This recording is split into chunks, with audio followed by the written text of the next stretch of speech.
आजच्या या बळीराजा दिनाच्या निमित्तानं आयोजित या सुंदर अशा कार्यक्रमासाठी उपस्थित असलेले आजच्या कार्यक्रमाचे अध्यक्ष आदरणीय डॉक्टर साहेब,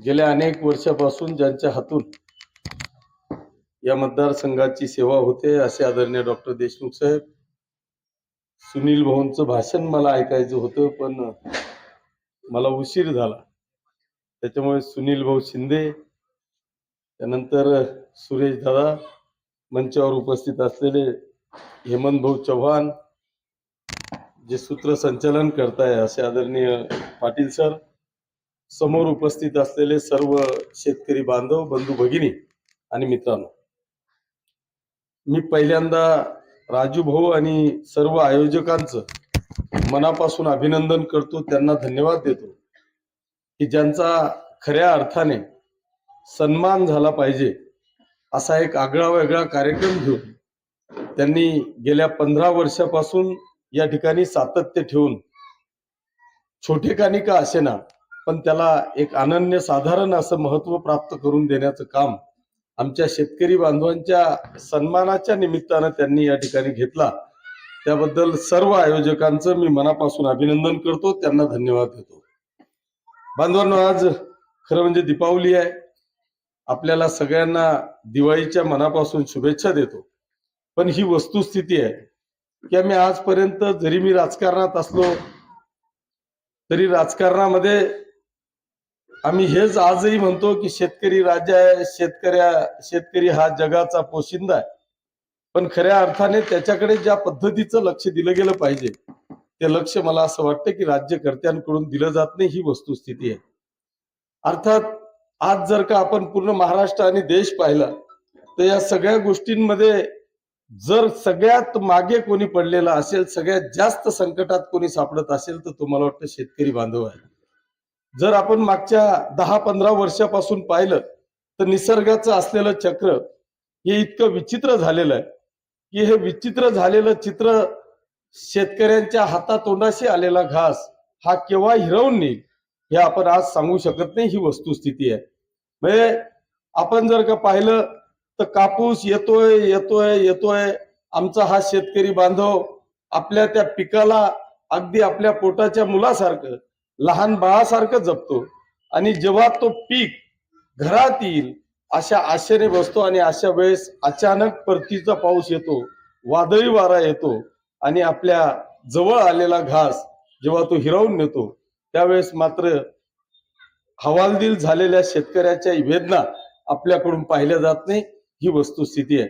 आणि म्हणून मला असं वाटतंय की आज मी जरी शासनाचा प्रतिनिधी असलो तरी शासनाचा प्रतिनिधी म्हणून निश्चितपणे या मतदारसंघामध्ये नेमका आपल्याला शेतकरी बांधवांच्या जीवनामध्ये कसा बदल करता येईल, यांच्यावर ज्या जे संकट येत आहेत त्या संकटांवर आपल्याला कशी मात करता येईल हा प्रयत्न आपण अनेक वर्षापासून सातत्याने करण्याचा प्रयत्न करतोय। मी असं म्हणणार नाही की त्याच्यात डायरेक्ट 100% यश मला आलंय किंवा 100% शासनाने आमच्या शेतकरी बांधवांच्या सगळ्या सुविधा या ठिकाणी निर्माण केल्या आहेत असं मी सांगू शकणार नाही, पण त्यातल्या त्यात आपण जर का पाहिलं तर हा पाचोरा आणि भडगाव मतदारसंघ मला असं वाटतं की हा कोरडवाहू असलेला मतदारसंघ की खूप काही बागायत नाही, गिरणेच्या काठावर असलेल्या 10-20% शेतकऱ्यांचा विषय जर का सोडला तर मला वाटतं 100% पाचोरा तालुका हा कोरडवाहू आहे असं म्हटलं तरी वावगं ठरणार नाही। आणि म्हणून मी गेल्या 10 वर्षापासून ज्या पद्धतीने पाहिलं की आमच्या तमाम शेतकरी बांधवांमध्ये काम करायची क्षमता आहे, नैतिकता आहे, दानत आहे, त्याची इच्छाशक्ती आहे, पण त्याच्यासाठी लागणाऱ्या ज्या काही गोष्टी आहेत त्या सगळ्या गोष्टी त्याला अवेलेबल नाहीत, म्हणून तो त्याला व्यावसायिक दृष्ट्या पाहू शकत नाही। आज मला सांगताना आनंद होतो की आम्ही या पाचोरा आणि भडगाव तालुक्याला फक्त 10 वर्ष मागे जा आणि या पाचोरा भडगाव तालुक्याच्या सबस्टेशनची संख्या बघा, मला असं वाटतं की 2-4 सबस्टेशन पेक्षा दोघही तालुक्यांमध्ये सबस्टेशन नव्हते। मी या 10 वर्षामध्ये जवळपास 33-11 केवीचे हे 10-12 सबस्टेशनची निर्मिती केली आणि भडगाव तालुक्यामध्ये 132 केवीचं सबस्टेशन बांधवांना आपण त्या ठिकाणी निर्माण केलं।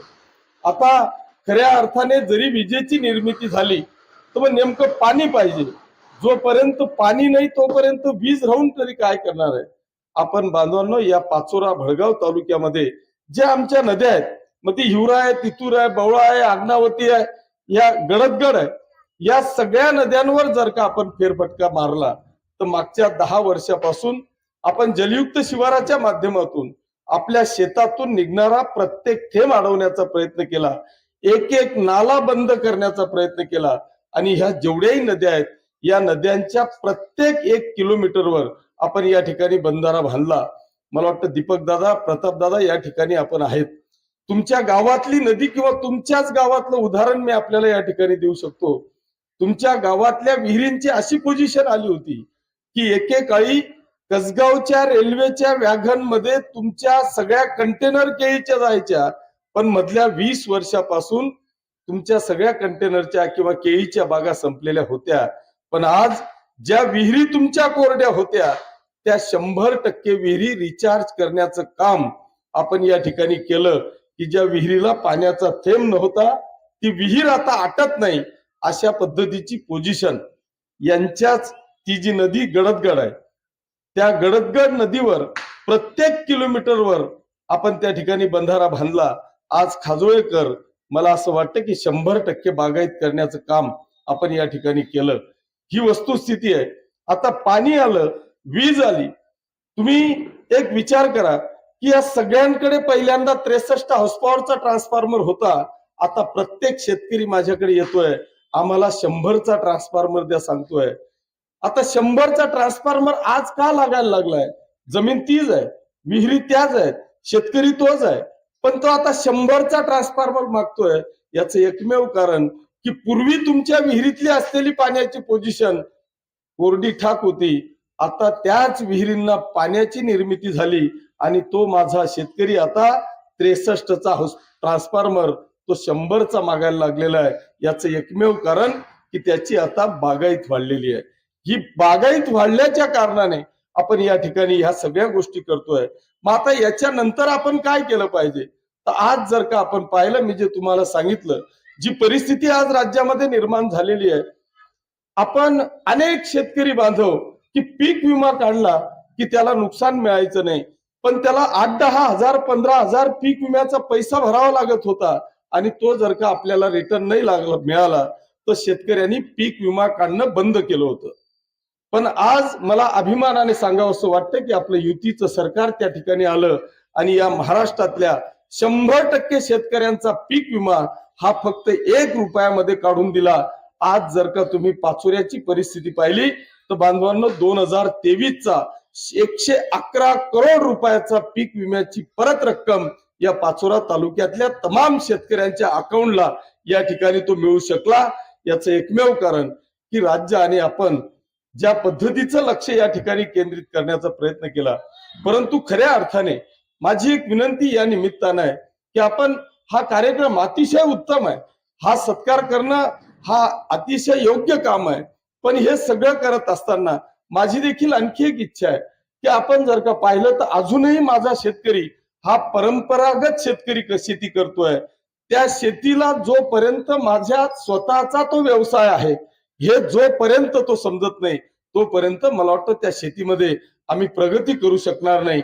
कारण ही फक्त आता अशी अवस्था झालेली आहे की तो शेतकरी हतबल झालेला आहे. तो म्हणतो की माझ्या बापाने करून ठेवली आहे म्हणून मी करतोय, नाही तर मी तीही केली नसती, अशी मानसिकता आमच्या अनेक तरुणांच्या मनामध्ये किंवा त्यांच्या डोक्यामध्ये आहे. पण मला एक सांगताना आनंद होतो की तुम्ही 10 वर्षापूर्वीचे या कृषी विभागातले जर का पुरस्कार पाहिले तर 10 वर्ष फक्त आमचे जे ज्येष्ठ शेतकरी होते, वरिष्ठ शेतकरी होते, त्यांनाच फक्त कृषी विभागाचा पुरस्कार मिळायचा. पण आज आपल्या या पाचोरा तालुक्यामध्ये मागच्या 10 वर्षापासून जर का तुम्ही पाहिलं तर मला वाटतं अनेक तरुण असे झाले की त्यांना राज्य सरकारचा कृषी पंडित पुरस्कार पर्यंत महाराष्ट्र शासनाचा या पाचोरा तालुक्याला मिळाला. याचं कारण की तुमच्याकडे विजेची निर्मिती झाली, पाण्याची निर्मिती झाली, मुलांचे मन वळवले गेले आणि ती बागायत होते. आपल्या राजुरीचा एक आमच्या राहुल नानाचा बंधू, त्याला महाराष्ट्राचा कृषी पंडित नावाचा पुरस्कार त्या ठिकाणी मिळाला. बांधवांनो, इतकी सुंदर शेती, त्यांची असलेली फळबाग जर का आपण पाहिली तर मला वाटतं त्या मोसंबीचा दर वर्षाचा व्यवहार करोडोत आकडा आहे, तो लाखात नाही. आणि म्हणून आमच्या ह्या सगळ्या तरुणांना शेतीकडे कसं वळवता येईल. आमच्याकडे एका बाजूला बाई मिळत नाही, माणूस मिळत नाही, सालदार मिळत नाही, आणि आमचा पोरगा फक्त पोरगी मिळत नाही म्हणून तो 10-20 हजाराची नोकरी करायला मुंबई पुन्हा नाशिक मध्ये जातोय, आणि लग्न करून आल्याच्या नंतर पुन्हा घरी भांडणं वाद होत आहे. पण जोपर्यंत आम्ही मानसिकता करत नाही, एकदा या सगळ्या तरुणांनी बापाकडे एकदा मागा की मला फक्त 2 एकर जमीन दे, मी तिला व्यावसायिक शेती करतो, आणि खऱ्या अर्थाने त्या 2 एकर मध्ये मी माझ्या जीवनाची परिस्थिती तुला बदलून दाखवतो. ही हिंमत जोपर्यंत तरुण करणार नाही, हे जोपर्यंत तो शेतीमध्ये प्रगती करून पुढे जाणार नाही, तोपर्यंत खऱ्या अर्थाने मला वाटतं बळीराजाला न्याय दिला असं आपण म्हणू समजू शकणार नाही. आज आम्ही पूर्ण, जर का आपण आज ऍग्रिकल्चरचा विषय आपण या ठिकाणी केला, अशी परिस्थिती आमच्या सगळ्यांच्या समोर आहे. आम्ही वारंवार सगळे राज्य सरकार सांगतं, कृषी विभाग सांगतं की तुम्ही तुमची कपाशीची लागवड करताना 1 जूनच्या नंतर करा, परंतु आमचा 90% शेतकरी हा 15 मेच्या पहिलेच कपाशी लावतो. आता 15 मेच्या पहिले जर का कपाशी लागली आणि मग बोंडअळीच्या नावाने आम्ही सगळेजण आटापिटा करतो किंवा बोंबलतो, याचं एकमेव कारण आम्ही राज्य सरकारच्या सूचना आपण ऐकल्या नाही, आम्ही फक्त आमच्या मनाने करत गेलो. कृषी विभागाचा आपण काही सल्ला ऐकला नाही, आम्ही आमच्या मनाने करत गेलो, आणि त्याचा दुष्परिणाम आम्हाला पाहायला मिळतोय. जर आपण पाहिलं तर आता पाणी असल्यामुळे तुमची शेतीची प्रगती तर होते आहे, पण ती शेती तुमची ऊन खात नाहीये. कापूस काढला की लगेच आम्ही कपाशी लावतोय किंवा लगेच मक्का लावतोय. जी काय आळी तयार व्हायची जी प्रोसिजर आहे, ती अशीच प्रोसिजर नाही. डायरेक्ट आळी काही जमिनीतून बाहेर येऊन त्या कपाशीवर येत नाही किंवा त्या मक्यावर येत नाही. पण आम्ही चूक करतोय की आम्ही त्या जमिनीला कधीही ऊन खाऊ देत नाही. त्याला अंडे आहे, कोश आहे, पंख आहे, त्याच्यानंतर ती आळी निर्माण होते. पण आम्ही ह्या सगळ्या गोष्टींकडे कुठेतरी दुर्लक्ष करतो आणि आमच्या पद्धतीने करतो. राज्य सरकारने बियाण्याची विक्री बंद केली. महाराष्ट्रामध्ये 1 जून पर्यंत तुम्हाला कोणत्याही सीड कंपनीकडून बियाणं मिळणार नाही, परंतु आम्ही गुजरात आणि MP सारख्या राज्यांमध्ये जाऊन बोगस बियाण्यांची खरेदी करतो. आमची फसवणूक स्वतःहून आम्ही करून घेतो, आणि मग 15 मेला लावलेल्या कापसाला जेव्हा तो ऍडव्हान्स मध्ये येतो आणि परतीच्या पावसामध्ये आमचा आलेला घास आमच्याकडून आमच्या डोळ्याच्या समोर हिरावला जातो, हे जोपर्यंत आम्ही पाहणार नाही, आमच्या शेतीला आम्ही व्यावसायिक दृष्ट्या जोपर्यंत पाहणार नाही, तोपर्यंत खऱ्या अर्थाने मला असं वाटतं की आम्ही व्यावसायिक दृष्ट्या त्या शेतीतून प्रगती करू शकणार नाही. अशीच आमच्या बापानी केली, आजोबांनी केली, म्हणून मी नाईलाजास्तव करतोय. ही परिस्थिती मला वाटतं आमच्या सगळ्यांच्या समोर आहे. हे जोपर्यंत हा माझा व्यवसाय आहे आणि या व्यवसायात मला प्रगती करायची आहे, हे जोपर्यंत आम्ही डोळ्यासमोर आणत नाही, तोपर्यंत खऱ्या अर्थाने या बळीराजाला मला वाटतं चांगले दिवस येणं कठीण आहे. आणि म्हणून मी याच्याही पलीकडे जाऊन आपण आज या पाचोरा तालुक्यासाठी सुनील दादा आपण 17 करोड रुपयाचं कृषी भवनाची निर्मिती केली. कृषी भवन मंजूर केलं, त्याचं भूमिपूजन केलं, त्याच्या कामाला सुरुवात झाली. ज्या दिवशी कृषी भवन होईल त्या दिवशी खऱ्या अर्थाने या विभागातले सगळे तज्ञ लोक तुम्हाला त्या ठिकाणी भेटतील. या पाचोरा आणि भडगाव तालुक्यातल्या प्रत्येक शेतकऱ्यासाठी सगळ्या प्रकारच्या सुविधा त्या ठिकाणी आपल्याला निर्माण करता येतील. तुमच्या मातीचं परीक्षण आपल्याला करून देता येईल. तुम्हाला हवामानाचा अंदाज त्या ठिकाणी कळेल. पाऊस कधी पडणार आहे याच्यात आपल्याला सगळ्या गोष्टी कळतील. आणि म्हणून आपण त्या शेतकरी भवनाची निर्मिती त्या ठिकाणी केली आहे. सरांचं मी पूर्ण भाषण ऐकलं नाही, पण जी त्यांनी भावना व्यक्त केली की इथे अनेक स्मारक किंवा पुतळे झाले, पण बळीराजाचं स्मारक किंवा पुतळा या पाचोरा तालुक्यात झाला नाही.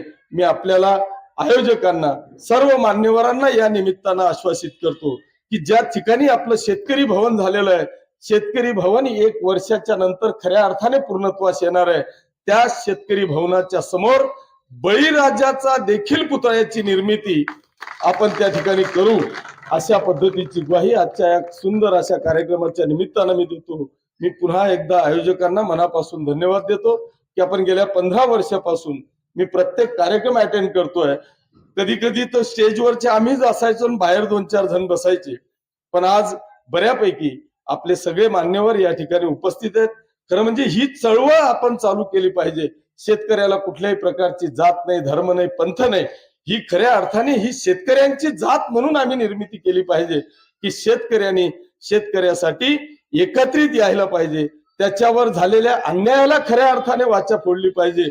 त्याच्यावर जर का अन्याय होत असेल तर निश्चितपणे रस्त्यावर आलं पाहिजे. ह्या भूमिकेशी मी 100% सोबत आहे आणि म्हणून मी पुन्हा एकदा आपलं सगळ्यांचं मनापासून अभिनंदन करतो. आयोजक आणि राजूदादा त्यांच्या सगळ्या टीमला मनापासून धन्यवाद देतो की एका चांगला उपक्रम आपण गेल्या 15 वर्षापासून या ठिकाणी राबवतात. तुमचं मनापासून अभिनंदन करतो. सगळ्यांना शुभेच्छा देतो. धन्यवाद. जय हिंद, जय महाराष्ट्र.